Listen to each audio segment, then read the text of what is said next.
Hi, everyone, and welcome back to Brian's Horror Corner, and welcome to this horror movie review as part of my summer horror movie series for July here. So today we're going to take a look at a more modern horror movie that a lot of people like to call elevated horror. You won't hear that on this channel unless I'm quoting other people. I call it alternative horror or modern horror, whatever have you. But we are going to talk about Midsommar from 2019. So yeah, let's just go ahead and get into it, starting with the setup and the premise and the cast, and then I'll give you my thoughts and review, which I'm going to try to keep as spoiler free as I can. So first, I'll say that I bought this sometime last year, but I just got around to watch it for this series because I was told that it'd be a good summer horror movie to watch. So I figured I'd check it out as part of this series. So yeah, it was a first time watch for me. Um, So Midsommar is a 2019 folk horror film written and directed by Ari Aster. The film follows dysfunctional couple Danny and Christian as they travel to Sweden with a group of friends for a midsummer festival, only to find themselves in the clutches of a sinister Scandinavian pagan cult. Supporting actor, oh no, I'm not gonna.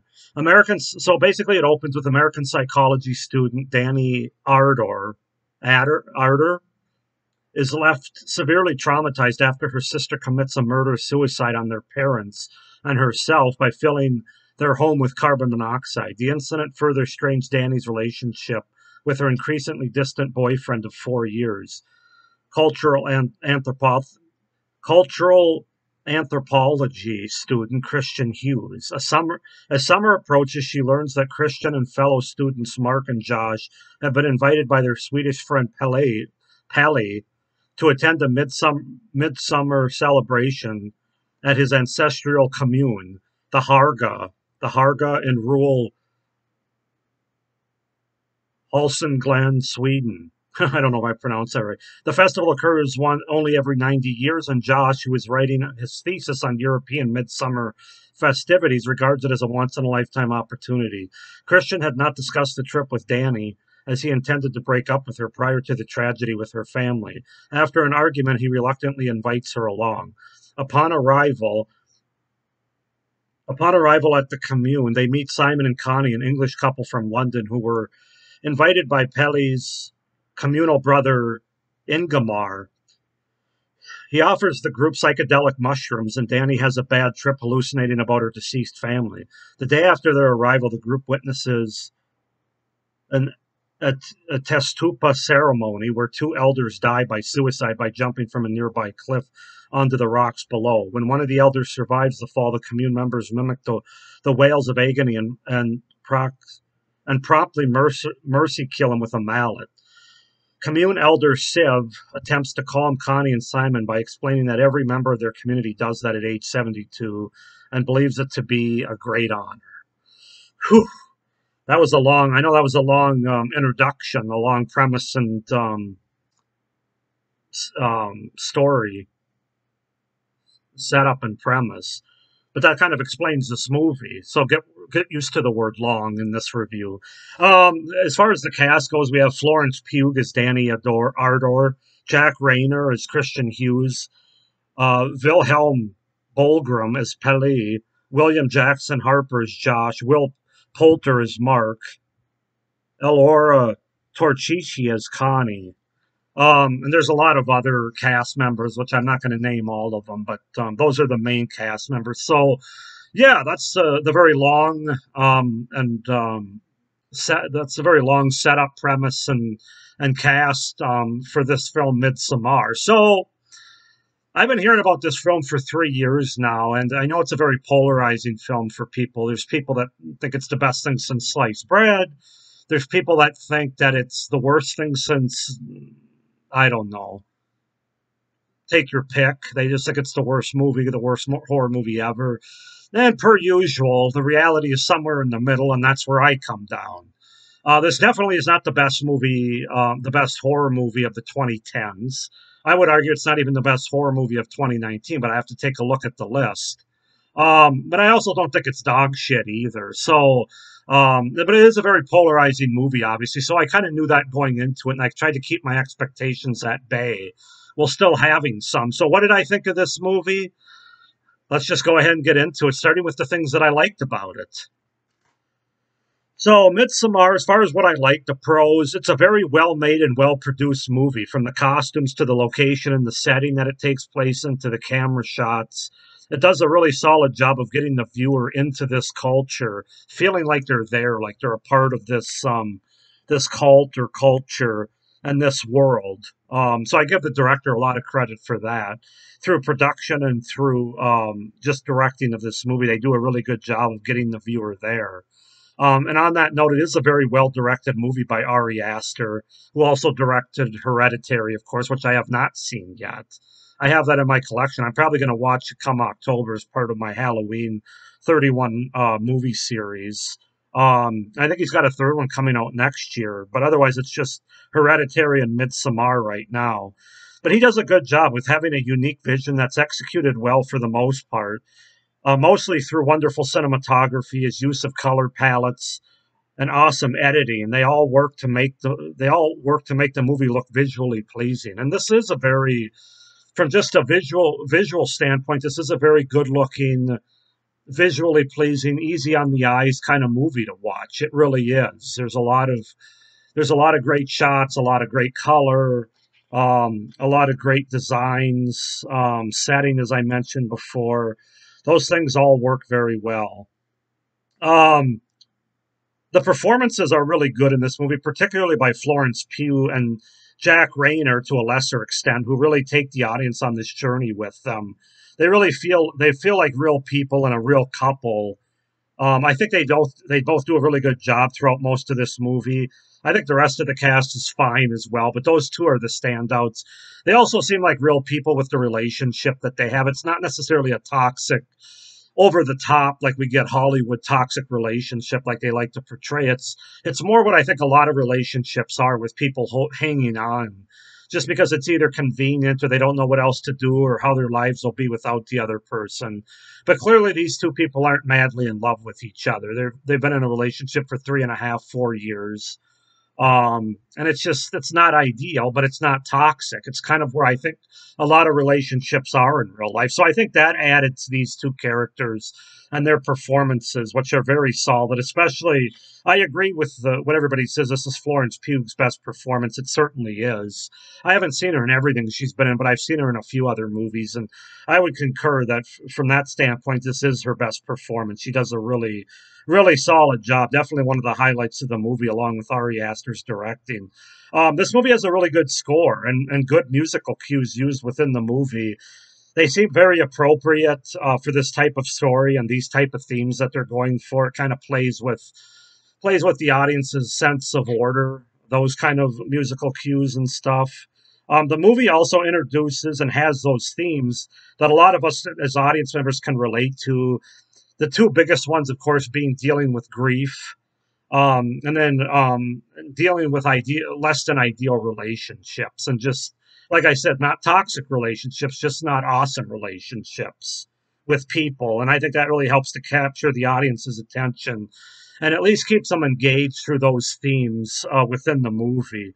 And then finally, there is some decent blood and gore on camera in this movie, but particularly most of it takes place in one particular scene where they really went for it. And I'm not going to tell you what that scene is. If you know the movie, it's about an hour or so into the movie, maybe a little bit less. I'm not exactly. No, I think it's about an hour. Um, I think I mentioned it in my opening, but the premise. Yeah, they definitely go for it with the gore and blood there. The rest of the movie doesn't have a whole lot. There's a little bit, but for gorehounds out there, they might get something out of that scene in particular. And the movie has a little bit of blood. So yeah, as you can tell, a lot of my pros are definitely more from a technical standpoint, production standpoint, directing standpoint, performance standpoint. I can really appreciate those things in this movie. But now we have to move on to the things that didn't work for me. More of the con side and more of the horror side, as I'll call it. You got to start with the story. I didn't find it particularly engaging, and I wasn't really invested into the story. It's a very simple story that they try to prop up through pretentiousness and just a very long narrative by the director, where I think he's kind of showing off a little bit. I mean, Ari Aster is a very talented director, but I have some problems with how he presents this movie, taking the technical aspects, as I mentioned in my prose, out of it. But I just wasn't invested into the story, and obviously this movie borrows a lot from one particular horror movie that came before it. And I'll give you a couple seconds to figure out what that is before I say it here. I'm not going to say it flat out steals from this movie, but there's no way you can watch this movie and not think of this other movie that I'm about to mention, and that, of course, is The Wicker Man from 1973. This movie has The Wicker Man written all over it. So it isn't quite as unique as some people would like to believe that it is from a horror movie standpoint. It definitely borrows from that. It also borrows a little bit from The Witch from 2015, with What's Her Toes, Anna Taylor-Joy. That movie I actually enjoyed as well, and I guess you kind of put that in the subgenre of alternative horror, as I'll call it, modern horror. But yeah, mostly The Wicker Man, a little bit of The Witch. I just don't think it's as unique of story or premise as it could have been, or as it gets credit for, because this is definitely, I'm not going to say it's not a ripoff of The Wicker Man, because that was more about a religious cult. This is more about a cultural cult. But it is about a cult nonetheless, in this isolated setting where basically once you're there, you're not getting out. So there's some differences there, but more similarities that I could see watching this movie. Also, a lot of the characters in this movie are used more like objects than they are actual three-dimensional characters. They're just kind of there. We really have little or nothing to go on with them. So why do we care what happens to them? And that's part of why I'm just not invested as the story unfolds as well. And while they set up the first 20 minutes of the movie, I thought the setup was good. And it is a setup. Some people wonder why it's there. Well, the reason they wonder I understand why it's there, but they did a piss poor job of revisiting it or explaining it at any point the rest of the movie. So that was a huge missed opportunity. And it was disappointing with what they set up in the first 15, 20 minutes before the credits roll, basically. One of my biggest cons of this movie, and this kind of goes back to Ari Aster saying, "Hey, look at me, look at what I can do." This movie's way too fucking drawn out. The movie's just absorbently long. It's about 2.5 hours long, and this might be a personal thing, but I'm somebody that I'm a 90-minute horror movie fan, around somewhere between 80. And I can do up to like 100, 110 minutes if you give me a good, compelling story with good characters. But when you give me 100 and what the hell is it, 148 minutes or something, that is, especially when you don't give me a strong story, like I said, a unique story, and definitely not flushed out three-dimensional characters, it's a slog, man. It's so long to get through. Like I said, I think of all the sort of modern or alternative horror movies that I've seen, this one feels like the most pretentious, the most self-indulgent by the director. There are definitely long parts of this movie where there's no horror in it. It drags a bit. Like I said, you have to go the first hour basically without anything really happening, other than some setup. But otherwise, it's just a lot of watching characters talk and get introduced to other characters and take these psychedelic mushrooms and stuff. Yeah, that's my biggest con. This movie's just absorbently long. I think I might have liked it more if it'd been like 95 or 105 minutes, somewhere in there. But again, Ari Aster, I can't explain. I don't know Ari Aster. I've never seen him in an interview or anything, so maybe he's not a pretentious person.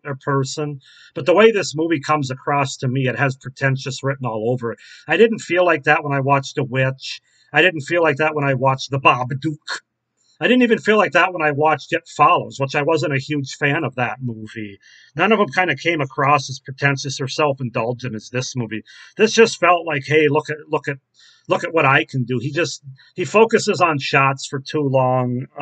Yeah, there's nothing really else I can say about it. It's longer than it needs to be. And while there are underlying disturbing aspects of this movie for sure, the scene I mentioned an hour in, and then some stuff towards the end, especially the last 40 minutes, I wouldn't say that it's necessarily a great on-screen horror movie. Now, some of that's going to be related more to my personal taste. But it's a lot more of those underlying horrific themes, kind of like we get in The Babadook and It Follows, even though those weren't executed that well. I don't think they're particularly executed that well here because they don't touch on an issue that was set up at the beginning of the movie, as I said before. I'm just not sure it really works as an on-screen horror movie. And again, that's just a me thing. I think it's a personal thing. It's the best way I can describe it is it's not my flavor of vodka when it comes to a horror movie. This is a Svetka vodka, and I prefer Grey Goose. That's about the best way I can sum it up. It doesn't mean that people that like Svetka are wrong. They can like Svetka vodka and be content with it. But I'm a Grey Goose guy, and I can tell the difference between Svetka and Grey Goose. And this is not Grey Goose, you know. And finally, it just doesn't, because of the things that I mentioned, it doesn't have a lot of rewatchable value for me. It's not a movie that I'm going to revisit very often. Maybe next summer I'll check it out again. But I really have I'm not going to be rushing out to put it in or anything like that. Like even some of I reviewed I know what you did last summer, and I still know what you did last summer before this one in this series. I'll watch those probably 2 or 3 times before I'll pop this baby back in again. Now, again, me saying that, I recognize this is a much better made film, but those movies are much more rewatchable and they're much more Grey Goose. This is Spetka, as I said. So, overall, it's just not my flavor of vodka, as I said, but I do appreciate a lot of the technical aspects of the movie. I just don't enjoy it, or I don't think it's as awesome as some other people think it is. And so, like I said, it falls in that it's not the worst horror movie of all time. It's not even the worst horror movie of 2019, but it isn't the best either. It's right in the middle, things tend to be when you get polarizing audiences out there. So, for what it is and what they were going for in the technical aspects of it, I'm going to give this movie a 7 out of 10. The technical aspects really pull it up from being like a 5 or a 6 to a 7. But the story and the characters fall flat. And as I said, personally, it's just not my flavor of horror. So 7 out of 10. Go ahead and comment down below what you guys think of Midsommar from 2019. Are you one of those people that think it's the greatest thing since sliced bread? Are you one of those people that think it's awful? Are you like me, somewhere in the middle where you can appreciate parts of it, but it doesn't work for you as a horror movie overall? Comment down below. Hit the like button. And please hit the little notification bell as well so you don't miss any of my upcoming videos for this series. And please hit the subscribe button down below as well so you don't miss any of my upcoming horror content throughout the rest of this year I have planned out. So thank you for watching this review. I hope you enjoyed it. Have a great day. Stay scared. Bye.